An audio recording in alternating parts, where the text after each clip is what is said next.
Novka e tij është Oktapodi. Ai drejton një program televiziv të quajtur Goditja me Çekiç dhe shumë venezuelianë konsiderojnë atë fuqinë e vërtet në vend. Diosdado Cabello drejton aparatin e sigurisë së regjimit dhe është ndoshta figura qeveritare më e frikshme, më e përçmuar dhe në disa qarqe më e nderuar, me ndikim që mund të rivalizojë atë të presidentes së përkohshme, Delcy Rodriguez.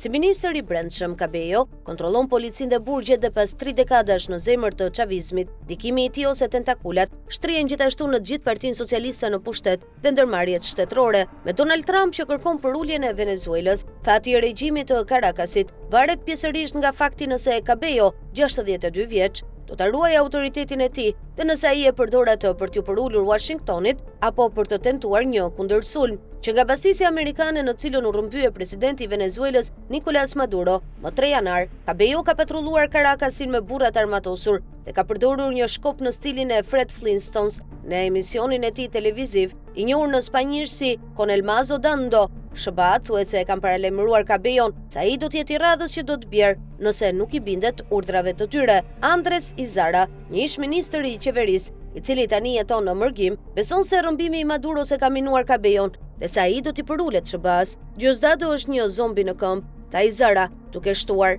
Ai ka mbetur me pantallonat ulur. Dështimi i aparatit të sigurisë së Venezuelës për të mbrojtur Maduron nuk i lë Cabello zgjidhje tjetër, veç se të ndjek shembullin e Rodriguez dhe vëllait të saj Jorge, kreu të Asamblesë Kombëtare, të cilët kanë bashkëpunuar me administratën Trump, tha Izara. Një padi nga SBA-ja dhe një shpërblim për $25 milion për informacionin që çon në arrestimin e Cabellos e kufizojnë më tej atë, tha Izara, i cili e njeh atë prej shumë vitesh. Ai ka një pistolet në kokë. Ose bën atë që bëjnë Rodriguezët, ose do të eliminohet. Është shumë e qartë se CIA është në gjithë Venezuelën tani dhe nuk do të duhet shumë për ta eliminuar nëse është e nevojshme. Për ata që urrejnë ministrin e brendshëm, kjo është një perspektivë e lumtur. Shumë njerëz këtu përreth thonë, shpresojnë ta kapin këtë Diosdado të mallkuar. Ky djalë është kreu i vërtet i bandës.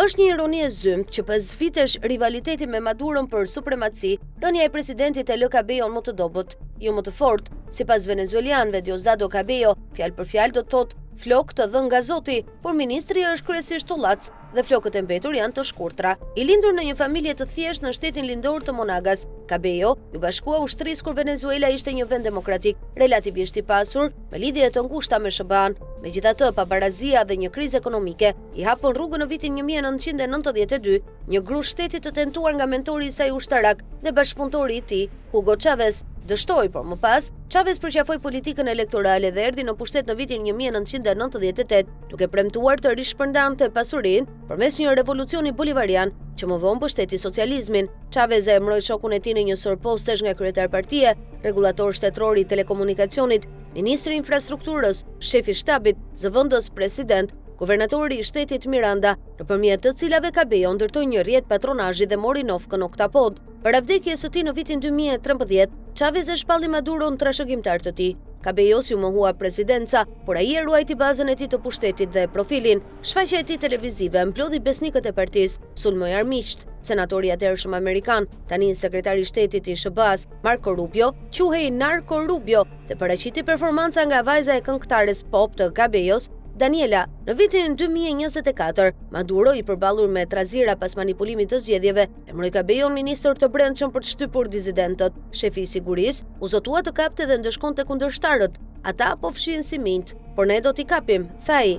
Kanadaja, BE-ja dhe qeveritë të tjera ju bashkuan SBA-s në vendosjen e sanksioneve kundër Cabellos për krime të dyshuara, duke përfshirë pastrimin e parave dhe abuzimet me drejtat e njerëzit. Washingtoni pretendon se ai qarkullon drogë përmes një rrjeti ushtarak të etiketuar si karteli i diejve, që nga rrëzimi i Maduros, shkruan The Guardian, Cabello ka sfiduar dhe ka pozuar me policinë që buroriste gjithmonë besnik, kur tradhtar. Megjithatë, ai konsiderohet pragmatist dhe e di se liria e tij varet nga mbijetesa e regjimit. Detyra e Cabellos tani është të projektojë forcë të mjaftueshme për të friksuar kundërshtarët e regjimit, pa shkaktuar një sulm të ri amerikan që mund ta fusë atë në shënjestër, një ekuilibër delikat. Për shumë Venezuelas, pak gjëra kanë ndryshuar.